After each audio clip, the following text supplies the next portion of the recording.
حضرات ایک مرتبہ سورہ فاتحہ اور 3 مرتبہ قل هو اللہ کی تلاوت کر کے جناب شمیم رضا صاحب مرحوم ابن سید علی رضا صاحب جو میرے 55 سال کے 55 ایئرس پرانے دوست تھے ان کے ایصال ثواب کے لیے تلاوت کر دیجئے سورہ حمد اور 3 مرتبہ سورہ قل هو اللہ.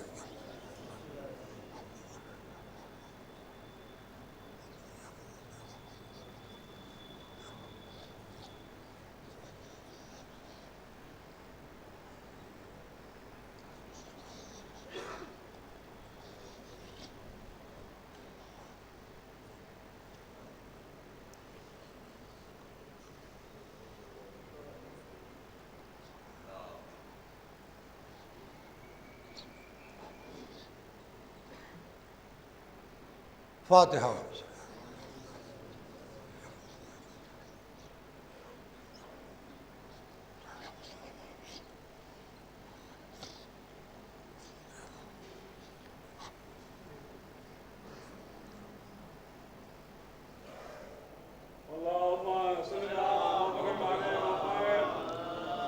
اعوذ باللہ السمیع العلیم من الشیطان اللعین الرجیم.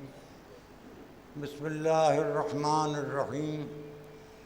الحمد للہ المنعم المنان الظاہر فی کل شیء بالبینۃ والبرہان والباطن لکل شیء بالاحاطۃ والسلطان والمتکلم بلا جوارح فی التوراۃ والانجیل والزبر والفرقان والصلاة والسلام علی من انزل علیہ القرآن النبی الامی العربی القرشی المکی المدنی البطحی الابطحی الطہامی الدافع جیشات الاباطیل والدامغ صولات الاغالیل معلن الحق بالحق ابی القاسم محمد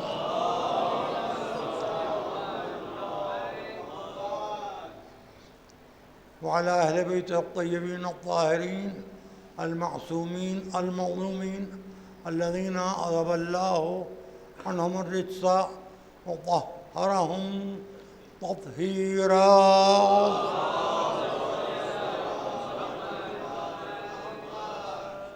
أما بعد فقد قال رسول الله صلى الله عليه وآله وسلم من مات على حب آل محمد مات شہیدا. صلوات بر محمد. ہو سکتا ہے اتنا روکنے ٹوکنے کے بعد کچھ آواز بہتر ہوئی ہو تو آپ لوگ صرف آواز سن رہے ہیں یا الفاظ بھی کچھ سمجھ میں آ رہے ہیں؟ سمجھ میں نہیں آ رہا ہے کہ بات کہاں سے شروع کروں. بات اتنی سی ہے کہ کہا نبی نے، سنا سب نے، یاد رکھا ہم نے.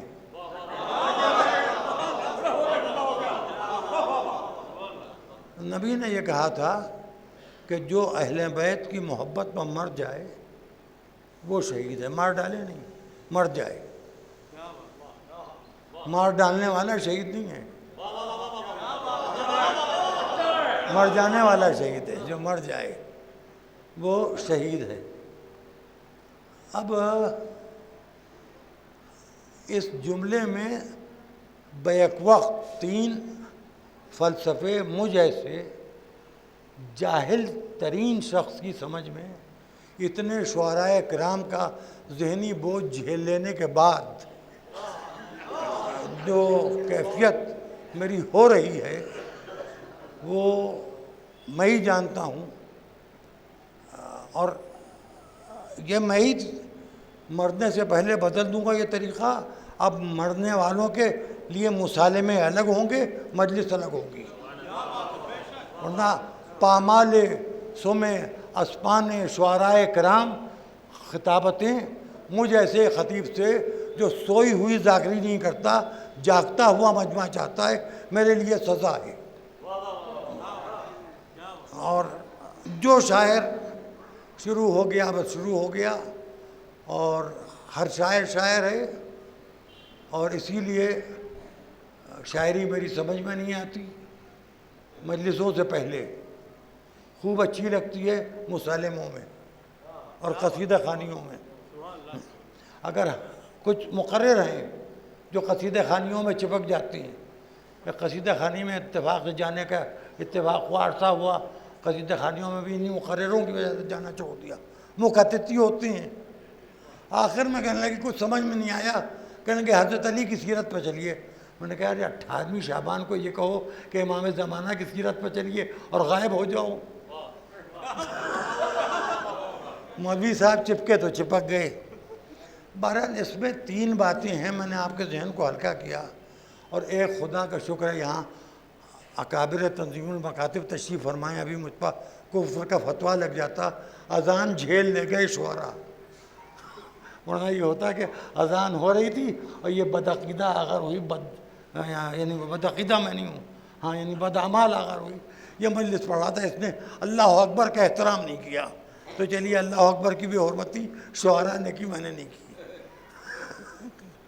تو میں تو علی علی والا ہوں بھیا. اب کیا کروں، برا نہ مانیے گا. ہر آدمی اپنی ایک ڈیوٹی رکھتا ہے. ریلوے کے ملازم کو ریلوے سے تنخواہ ملتی ہے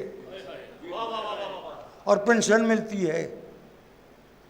سول ایویشن کے ملازم کو سول ایویشن سے تنخواہ ملتی ہے، پنشن ملتی ہے. پیش نماز کو مسجد سے ملتا ہوگا، ہمیں عزا خانے سے ملتا ہے. تو ہم نے تو 2 روٹیاں جو کھائیں وہ امام باڑوں سے مانگ کے کھائی ہیں، حسین کا صدقہ کھایا ہے. اور اسی میں مجھے اپنے 2 کافرانہ مصرے یاد آ گئے، سن لیجئے. کہ خدائے رزق تیری روٹیوں کو میرا سلام، خدائے رزق تیری روٹیوں کو میرا سلام، تیرے حسین کی خیرات کھا رہا ہوں میں. اور یہ میرے 2 مصرے ہیں، ان پر اعتراض کیجیے.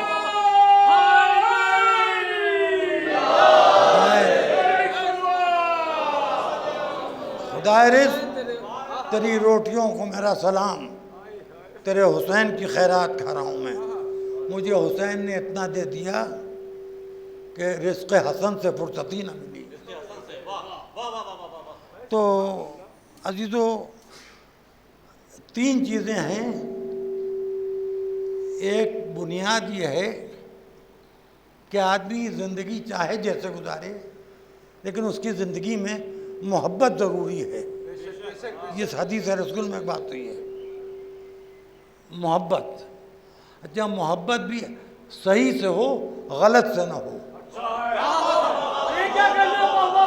دیکھیے غلط سے محبت ظلم ہے. نہیں یہ سیاست کی طرف اشارہ نہیں ہے.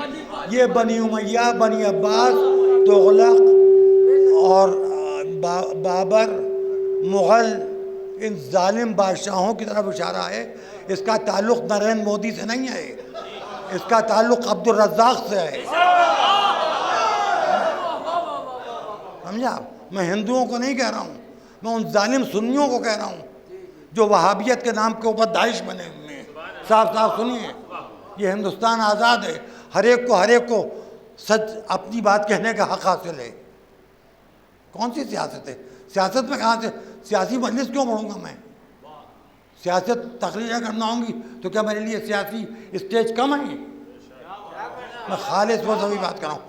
یہاں شیعہ طریقے سے جینے اور شیعہ طریقے سے مرنے کی بات ہے. اور میں بار بار مختلف مجلسوں میں کہہ رہا ہوں کہ بھائی اس بات کو اجاگر کیجئے کہ آپ ہندوستانی شیعہ ہیں. آپ کے لیے 2 چیزیں فخر کے قابل ہیں. ایک تو یہ کہ آپ ہندوستانی ہیں، دوسرے یہ کہ آپ شیعہ ہیں. نجیب الطرفین شریف ہیں آپ.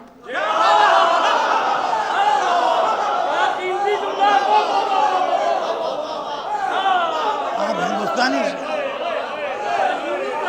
آپ جس ملک میں رہتے ہیں وہاں مسجدوں میں بم نہیں پھاٹتے ہیں، نمازیوں کو کے چتھڑے نہیں اڑتے ہیں. اختلاف ہے. مندر سے ایک الگ آواز آ رہی ہے، مسجد سے الگ آواز آ رہی ہے. اور مسجد کی آدھی آواز کو مکمل کر رہا ہے فرش اعضا. تو جب آدھی سنیے گا تو سمجھ میں آئے گا کہ حرملا کہہ رہا ہے. جب پوری سنیے گا تو لگے گا حر توبہ کر رہا ہے. ایک صلوات پڑھ دی ہے.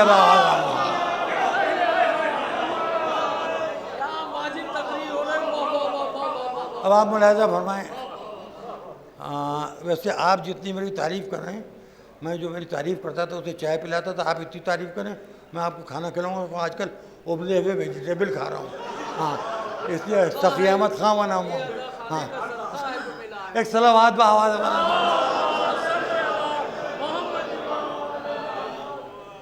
دیکھیے، یہ مجلس میں پڑھ رہا ہوں، اور یہ مجلس کس طرح پڑھ رہا ہوں یہ میں جانتا ہوں. 55 سال کوئی معمولی بات نہیں ہوتی ہے. انہوں نے وکالت شروع کی تھی، اور میرا ممبر کے حوالے سے 4 لوگوں نے پہچاننا شروع کیا تھا. اور کانپور میں نذرانہ کرایہ مدرک 15 روپے کا زمانہ تھا. بس آتے جاتے تھے. اس وقت کی میری شمیم رضا صاحب کی دوستی تھی. میں ان شمیم رضا صاحب کا دوست نہیں ہوں جن کے لڑکے جج ہیں اور وکیل ہیں اور بڑے سرکاری عہدوں پہ ہیں. میں ان شمیم رضا صاحب کا دوست ہوں جن کو یہ بھی نہیں معلوم تھا کہ آنے والے کل وہ خود کیا ہوں گے، کیونکہ علم غیب نہیں تھا. تو ایسی دوستیاں بہت کم ہوتی ہیں. اور اس 55 سال کی دوستی میں عقیدے سمیت کسی معاملے میں کوئی اختلاف نہیں ہوا. دیکھیں، مجھے جو کہنا تھا وہ میں کہہ گیا. آپ جتنی بے دردی سے مجھے پامال کر سکتے ہیں کیجئے. اور دوسری بات یہ ہے کہ بھائی، میں کسی مذہب، کسی فرقے، کسی مسلک کا مخالف نہیں ہوں. میں اپنے مذہب، اپنے عقیدے کا پابند ہوں. اور اپنے مذہب، اپنے عقیدے کا پابند ہونا اس ملک کے کانسٹیٹیوشن کے اعتبار سے ہر ہندوستانی کا پیدائشی حق ہے. اور جن کا پیدائشی حق نہیں ہے بلکہ جن کے لیے خطرہ ہے وہ پاکستان میں ہیں. افغانستان میں دیکھیے، ہر جمعے کو رات کو آدمی BBC الجزیرہ کیوں دیکھتا ہے کہ دیکھیں آج جمعے کو کس مسجد میں کہاں بلاسٹ ہوا. جہاں اس قسم کا کوئی مسئلہ نہیں ہے. یہ تھوڑا سا کمینہ پنا شروع ہوا ہندو گنڈوں کا ماب لنچنگ کا تو سارے ہندوستان میں ہنگامہ مچا ہوا ہے. یہاں سب کو سر اٹھا کے جینے کا حق ہے، چاہے وہ 100 کروڑ ہوں اور چاہے 100 ہوں.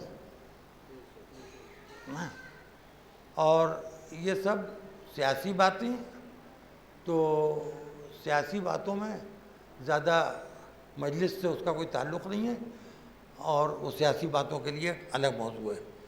یہاں اس ملک میں ہمیں جتنی مذہبی آزادی ہے، کیونکہ میں دنیا دیکھی ہے میں نے اور دیکھ رہا ہوں، اور آنا جانا ہے، رابطہ ہے، آنا جانا کم ہو گیا ہے، لیکن میں یہ دیکھ رہا ہوں کہ اتنی آزادی جو ہندوستان میں ہم شیعوں کو حاصل ہے، اتنی ہمیں کسی اور ملک میں نہیں حاصل ہے. اس بات کو آپ مان لیجئے اور اس سچائی کو قبول کر لیجئے. اور اس سے بہتر ہمارے لیے کوئی ملک نہیں ہے. ہم شیعوں میں اکثریت ان لوگوں کی ہے، خاص طور سے سید سامی ہیں. ہم سامیز ہیں. ہم آرینس پہ نہیں رہ پائے. ظلم سے یزیدیت ایک نام ہے، یزید کے بزرگوں کا نام اخلاقاً لوگ نہیں لیتے کہ لوگ برا مان جائیں گے. یزید موجد نہیں تھا ظلم کا، یزید وارث تھا ظلم کا. دیکھیے، اس وقت ان متفرقات پہ غور کیجئے. یزید ظلم کا وارث تھا. میرے پاس ثبوت یہ ہے کہ لڑائی وراثت کی تھی. یزید وارث تھا، موجد نہیں تھا. کیونکہ اس کو اپنی وراثت کا غرور تھا، تو آدم کا وارث، نوح کا وارث، ابراہیم کا وارث، موسیٰ کا وارث، عیسیٰ کا وارث، محمد کا وارث، علی کا وارث بن کے حسین سامنے آیا۔ حسین میں اتنی وراثتیں زیارت وارثہ میں جو آپ پڑھیں، یزید میں شیطان کی وراثت تھی، قابیل کی وراثت تھی، پسر نوح کی وراثت تھی، یزید میں خباثتوں کی وراثت تھی، یزید میں نجاستوں کی وراثت تھی، یزید میں کمینگیوں کی وراثت تھی، یزید میں بدعملی کی وراثت تھی، یزید میں شراب کی وراثت تھی، یزید میں خنزیر کی وراثت تھی، یزید میں زنا کی وراثت تھی، یزید میں بدنسبی کی وراثت تھی، یزید میں کمینگی کی انتہا کی وراثت تھی۔ اور یزید کو اپنی خباثت پر جب غرور ہوا تو اس خباثت کو ختم کرنے کے لیے ایک پیاسا اپنے 71 ساتھیوں کے ساتھ آیا۔ اور یہ لڑائی جو ہوئی ہے کربلا کی، یہ یزید سے حسین کی لڑائی نہیں تھی، بلکہ یہ وہ لڑائی تھی جو حسین نے پرانے بدلے لے لیے یزید سے۔ ابھی میں آپ کو ایک بات بتاؤں، اب آپ نے سیاست کی بات چھیڑ دی تو سننا پڑے گی، اب مجبوری ہے۔ یہاں ایک مسئلہ چل رہا ہے نا گوڈسے کا، کچھ لوگ گوڈسے کے طرفدار ہیں، گوڈسے دیوس منایا جا رہا ہے، گوڈسے ہاؤس بنایا جا رہا ہے، ناتھو رام گوڈسے کو، گاندھی کے قاتل کو اجاگر کیا جا رہا ہے۔ دیکھیں ایک رائے ہے، نہ میں اس کی تائید میں ہوں نہ میں اس کی مخالفت میں ہوں۔ گاندھی جی کو میں مہاتما اس لیے کہتا ہوں کہ جب سے کہا مہاتما ہی کہا،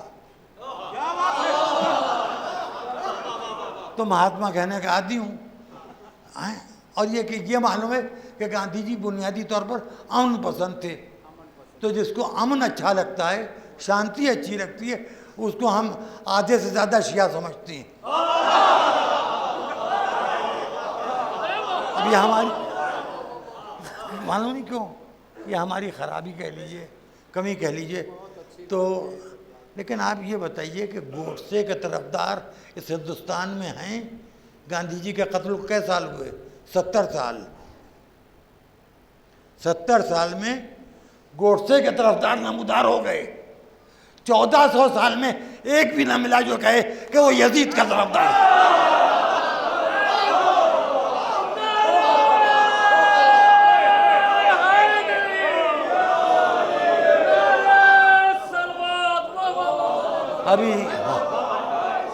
ابھی مدرسوں کا مسئلہ اٹھا تھا تو مدرسوں کی فہرست میں دیکھ رہا تھا، جامعہ حفصہ ہو، جامعہ عائشہ ہو، جامعہ صدیق اکبر، جامعہ فاروق اعظم، جامعہ حضرت عثمان غنی، جامعہ امیر معاویہ وغیرہ وغیرہ۔ مجھے پورے ہندوستان کے 18,57,000 رجسٹرڈ مدرسوں میں ایک بھی یزید کے نام کا نہیں ملا۔ اب جملہ سنیے، یزید کے نام کے نہیں ملتے، یزید کے کام کے مل جاتے ہیں۔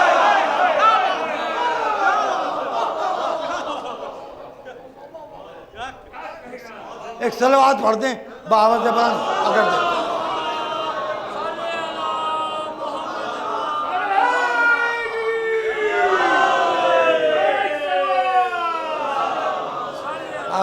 اگر پیچھے آواز جاری ہے، صرف یہ ٹیسٹ کرنا ہے کہ لاؤڈ اسپیکر صحیح کام کر رہا ہے کہ نہیں۔ اگر پیچھے آواز ہے تو پیچھے میں بیٹھے ہوئے حضرات سے گزارش ہے کہ ذرا صلوات بھیج کے بتائیں آواز پہنچ رہی کہ نہیں۔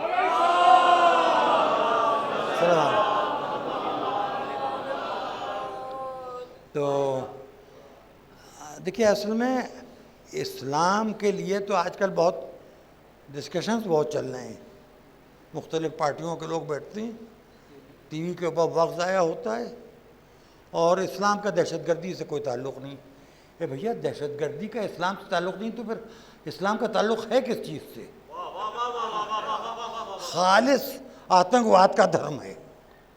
جس نے کلمہ پڑھوایا اسی رسول کو پاگل کہہ دیا۔ بھیا آتنکواد نہیں ہے تو کیا ہے؟ رسول اللہ کو جب رسول نے کہا کہ قلم و کاغذ لاؤ، میں کچھ لکھ دوں تاکہ میرے بعد بہکنے نہ پاؤ، تو کہا کہ ان کو بخار ہے، یہ بخار میں پاگل ہو گئے ہیں، اس لیے قلم و کاغذ مانگ رہے ہیں. کاغذ پھاڑنے والے کو پاگل کہتے ہیں, کاغذ مانگنے والے کو پاگل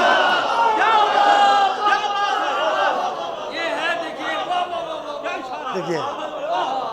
اب میں نے جو کہنا تھا وہ کہہ لیا. اب اس کے بعد بھی ہلوریوں کی سمجھ میں نہ آئے تو پہ ایک سلوات فہم ہلور پہ ایک سلوات بھیجوں گا. بھیجیے ایک سلوات بحال.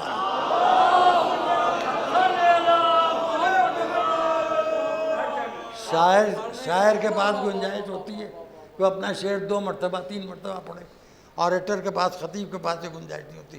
لیکن میں پھر کہہ رہا ہوں, کاغذ پھاڑنے والے کو پاگل کہا جاتا ہے, کاغذ مانگنے والے کو پاگل نہیں کہا جاتا. اب بھی نہیں سمجھ میں آیا. جو کاغذ پھاڑ ڈالے اس کو پاگل کیوں نہیں کہتے بھائی؟ پاگل کے پیچھے جانا بھی پاگل پن ہے. پاگل کی عزت کرنا بھی پاگل پن ہے. پاگل کو اپنا سربراہ ماننا بھی پاگل پن ہے. پاگل کو اپنا رہبر ماننا بھی پاگل پن ہے. پاگل پن میں عدالت نہیں ہوتی. پاگل عادل کیسے ہو سکتا ہے؟ اتنی مہین زردوزی کا کام دکھا رہا ہوں آپ کو, اور اس کے بعد بھی آپ کی سماعتیں دیغوں کی طرف لڑک رہی ہیں. نہیں ہے ایسا ہے. لیکن میں کیا کروں, میرے 55 برس کے دوست کے 40ویں کی مجلس ہے, ورنہ یہ مجلس جس طرح سے شروع ہوئی تھی میں اٹھ کے چلا جاتا, کسی اور سے پڑھوا لیجیے گا. اتنے شعراء میں نہ جیل پاتا. تو یہ میں نے, اچھا اس مجلس کا ایک مسئلہ اور بھی ہے. وہ مجلسیں اور ہیں جن کے لوگ مجھ سے وعدے لیتے ہیں. اس مجلس کے پڑھنے کا وعدہ میں نے خود لیا ہے, یہ مجلس میں پڑھوں گا, کیونکہ یہ میرا اپنا ذاتی حق ہے. تو یا تو اولاد میں کوئی مجلس پڑھنے والا ہوتا, ذاکر ہوتا, ورنہ اگر درد صاحب بھی ذاکر ہوتے تو میں ان سے کہتا کہ آپ ساری خدائی سماعت ایک طرف ہو جائیے, میں آپ ان کا بھائی ہوں, میں ایک طرف رہوں گا. تو خیر, میں نے کوشش یہ کی کہ بوجھل باتیں کہہ لوں, آپ کے دماغ پر بوجھ نہ پڑے. رسول نے کہا ہے جو اہل بیت کی محبت پر مر جائے وہ شہید ہے.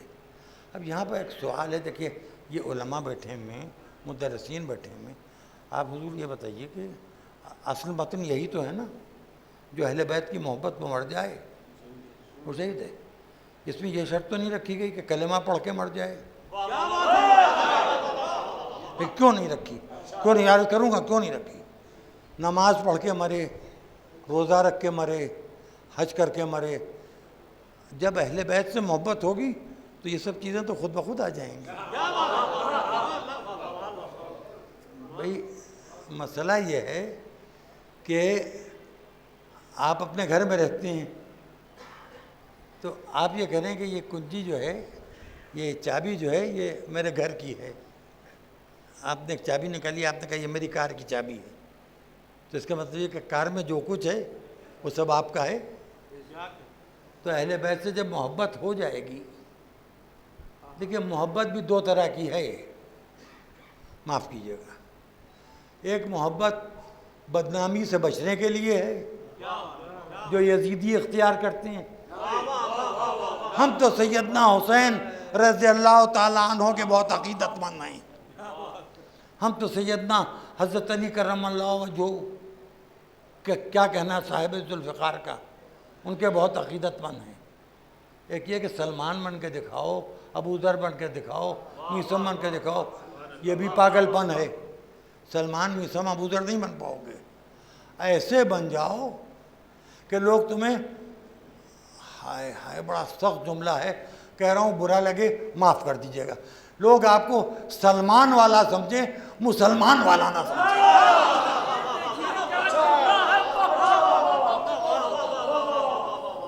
جملہ سخت ہو گیا ہے, جملہ سخت ہو گیا ہے.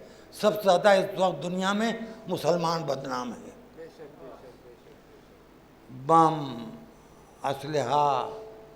اسلحہ کے لائسنس, اسلحہ کی ٹریننگ, اسلحہ کی اسمگلنگ, آرمس ایمونیشنس سیکورٹی کو فول پروف سیکورٹی کو توڑ دینا، پرسکون لوگوں کو قتل کر دینا، بچوں کو مار ڈالنا، نہتے لوگوں کو مار ڈالنا، معاف فرمائیے گا، اب بڑی کڑوی باتیں ہیں، بری لگے تو معاف کر دیجیے گا، معافی میں پہلے مانگ لیتا ہوں۔ پہلے کسٹم پر داڑھی دیکھ کے لوگ یہ سوچتے تھے کہ اس کے پاس سونا ہوگا، اب سوچتے ہیں کہ RDX ہوگا۔ سونے کا اسمگلر برداشت ہے، RDX NIO کو پاورفل کیا گیا، مسلمان کو برا مان رہا ہے۔ کشمیر میں سیکورٹی بڑھائی گئی، مسلمان کو برا مان رہا ہے۔ بھئی سیکورٹی ہے تو سب انسانوں کے لیے ہے نا، تحفظ ہے تو سب کے لیے ہے نا۔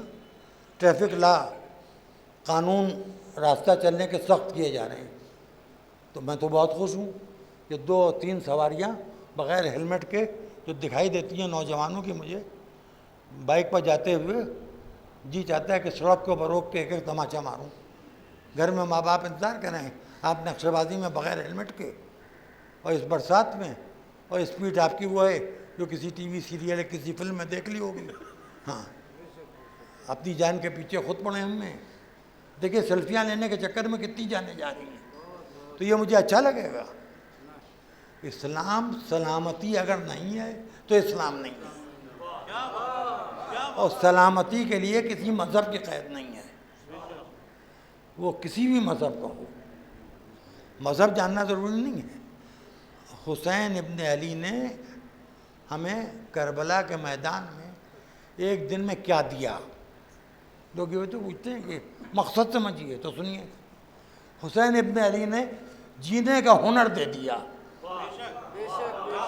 اور حسین ابن علی نے مرنے سے بچنے کا طریقہ بتا دیا۔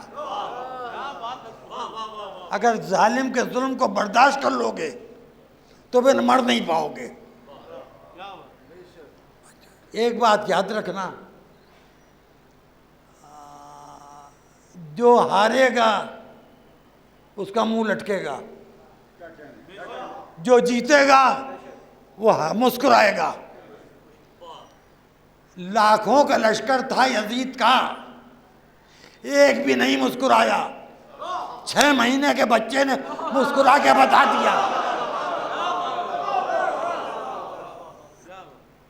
6 مہینے کے بچے نے مسکرا کے بتا دیا۔ کیا دیکھا کیا تھا اس بچے نے؟ کھلونا نہیں دیکھا تھا، تیر دیکھا تھا، کمان دیکھی تھی، اور اس کے بعد وہ بچہ مسکرایا جب تیر اس کی طرف آ رہا تھا۔ معاف کیجیے گا درد صاحب، یہ میں آپ سے جرار صاحب سے عرض کر سکتا ہوں، اور آپ لوگوں کو کے ذریعے نوجوانوں کو سنا سکتا ہوں۔ مجھے ایک اصطلاح جو ہمیں نوحوں سلاموں میں استعمال ہوتی ہے وہ اچھی نہیں لگتی، اصغر ناداں۔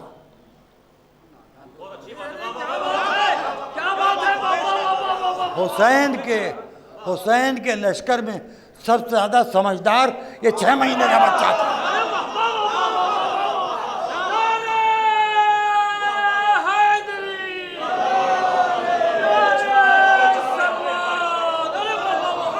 دیکھیے نماز جماعت شہادت پڑھی حسین کی امامت میں 71 نے، اذان دی علی اصغر نے۔ علی اصغر کی اذان ہے یہ مسکراہٹ، یزید تو ہارا، تیرا باپ ہارا، تیرا دادا ہارا، ہارنا تیرا مقدر، تیرے وارث ہارے۔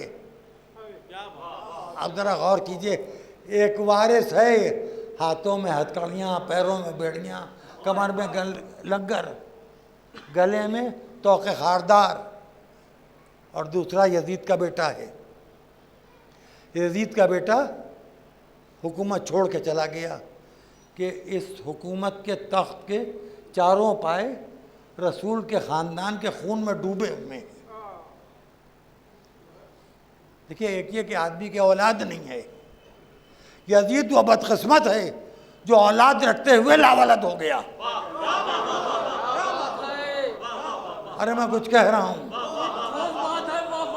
یزید وہ بدقسمت ہے جو اولاد رکھتے ہوئے لاولد ہو گیا، اور عزائے حسین وہ خوش قسمت ماں ہے کہ جس کے کوئی اولادی فرش بچھا اور عزا کے فرش کی گود عزاداروں سے بھر جاتی ہے. ہمارے یہاں کوئی مر جائے دکھ ہوتا ہے، صدمہ ہوتا ہے. اور ایک چیز میں آپ سے عرض کر دوں کہ یہ معلوم ہے کہ جس کی عمر جتنی زیادہ ہے وہ موت سے اتنا قریب ہے. ابھی پرسوں دیکھیے خطیب العرفان مولانا مرزا محمد اشفاق صاحب پریس کلب جا رہے تھے اور راستے میں اچانک ہارٹ فیل ہو گیا. اور میں کہتا ہوں کہ یہ ان کے جو عقائد تھے، ان کا جو طریقہ کار تھا، ان کی جو زندگی تھی، یہ ان کو ایک طریقے سے سیدھے سیدھے بلا لیا گیا.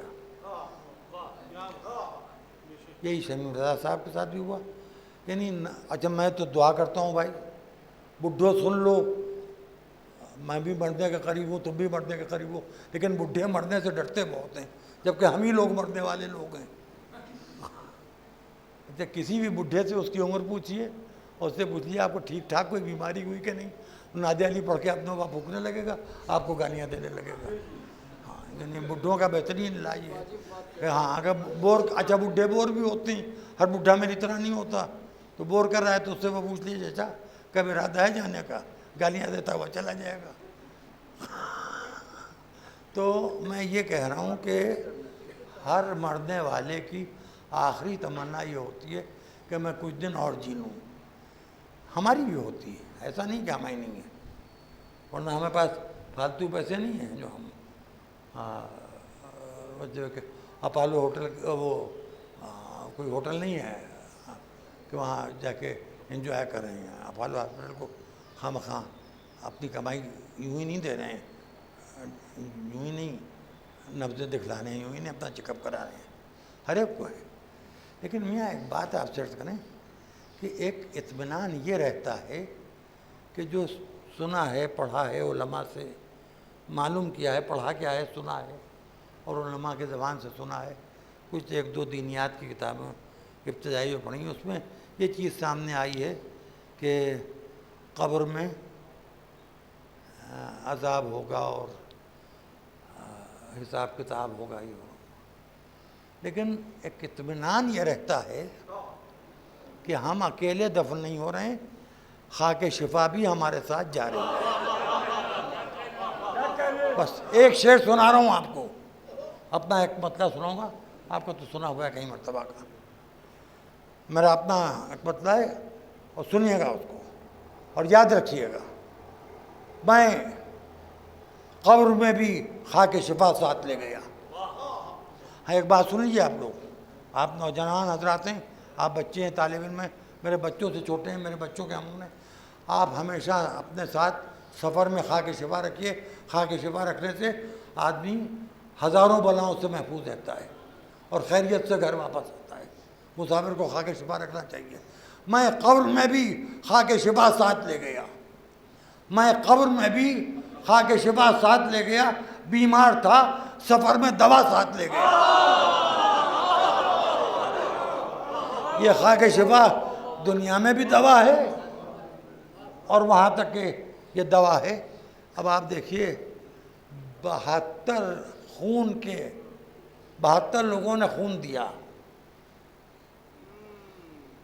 بہت کچھ کہنے کو جی چاہ رہا ہے، بہت کچھ کہنے کو جی چاہ رہا ہے. بہت سی زمینیں ہیں جن پر پیغمبر قتل ہوئے ہیں، بہت سے نبی قتل ہوئے ہیں، شہید ہوئے ہیں. مسجد کوفہ میں، محراب مسجد کوفہ میں علی کے سر کا خون بہا ہے. جگر حسن کے لخت مدینہ میں بیت الشرف میں پائے گئے ہیں. کربلا والوں نے مٹی کی تاثیر بدل دی.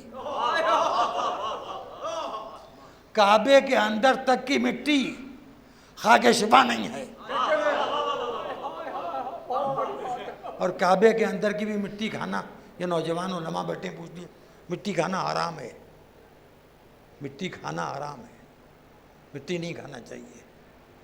خاک شفا بیمار کو کھلائی جاتی، اس سے شفا ہو جاتی ہے۔ 7 قسم 7 مرتبہ موت آتی ہے، وہ قضائے مبرم کہلاتی ہے۔ پھر ایک موت وہ آتی ہے جو قضائے محکم کہلاتی ہے۔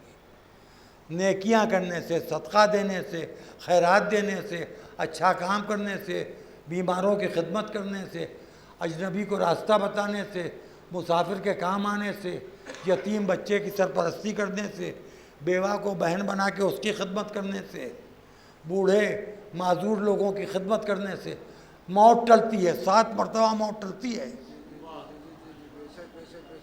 اللہ نے موت کو ٹالنے کے جو راستے رکھے ہیں وہ ریوالور نہیں ہے، خنجر نہیں ہے، تلوار نہیں ہے، انسانی خدمت ہے جس سے موت ٹلتی ہے۔ اب ذرا غور کیجئے، یہ 40ویں کی مجلس ہے، اتنا بڑا مجمع ہے، باہر کے لوگ بھی آئے ہیں اور اتنی دیر سے یہ مجلس ہو رہی ہے، سب سکون سے بیٹھے ہوئے ہیں۔ کیا کوئی غرض لائی ہے؟ نہیں، ایک محبت، ایک تعلق، ایک شریف انسان سے اپنی شرافت کی بنیاد پر لوگوں نے مناسب سمجھا کہ یہاں پہنچے ہیں۔ اور میرا بھی اتنی تفصیلی مجلس کا بالکل ارادہ نہیں تھا، لیکن یہ کہ اتنی دیر میں پڑھ گیا مجلس، آپ کا وقت میں نے ضائع کیا، اس کے لیے میں آپ سے معافی چاہتا ہوں۔ لیکن آپ یہ سوچئے کہ ایک 72 سال کے تھے، مرحوم میرے ہمسن بھی تھے، شمیم رضا صاحب، ایک 72 سال کا شخص ماشاءاللہ صاحب اولاد، اور اولاد کی طرف سے بالکل مطمئن، یہ دنیا سے چلا گیا تو اتنے لوگ آ گئے۔ کربلا میں 72 شہید ہوئے، لیکن 11ویں محرم کا منظر دیکھیے، ایک دن پہلے 72 شہید ہوئے۔ اب سیدانیوں کے سروں سے، برچھیوں کی انیوں سے چادریں چھین لی گئیں۔ چوتھے امام حسین کے بڑے بیٹے، ان کے ہاتھوں میں ہتھکڑیاں، پیروں میں بیڑیاں، کمر میں لنگر، گلے میں طوق، قافلہ کربلا سے جا رہا ہے۔ شبر کی نظر پڑی حسین کی لاش کے پاس، 4 برس کی حسین کی بچی بیٹھی ہوئی تھی۔ بس مجلس مکمل ہو گئی، چند منٹ۔ شبر کہتا ہے سکینہ قافلہ تیار ہے، چلو۔ کہا کہ بھائی جا رہے ہیں، مائیں جا رہی ہیں، پھوپھیاں جا رہی ہیں، چچیاں جا رہی ہیں، بہنیں جا رہی ہیں، سب کو تو نے گرفتار کر لیا جو زندہ ہے، سب جا رہے ہیں، مجھے یہاں چھوڑ دے۔ کہا سکینہ سب چلے جائیں گے، جنگل کے اکیلے میں تمہارا دل نہیں گھبرائے گا؟ تو بچی کہتی ہے دل گھبرانے کی کیا بات ہے، دل اس کا گھبراتا ہے جو اکیلا ہو۔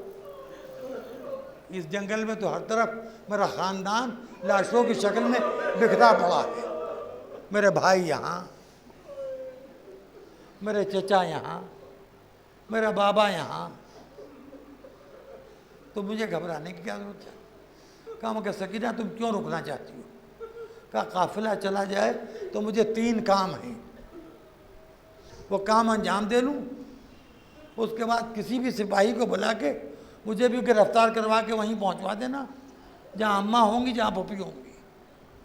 کہا تمہیں کیا کام ہے؟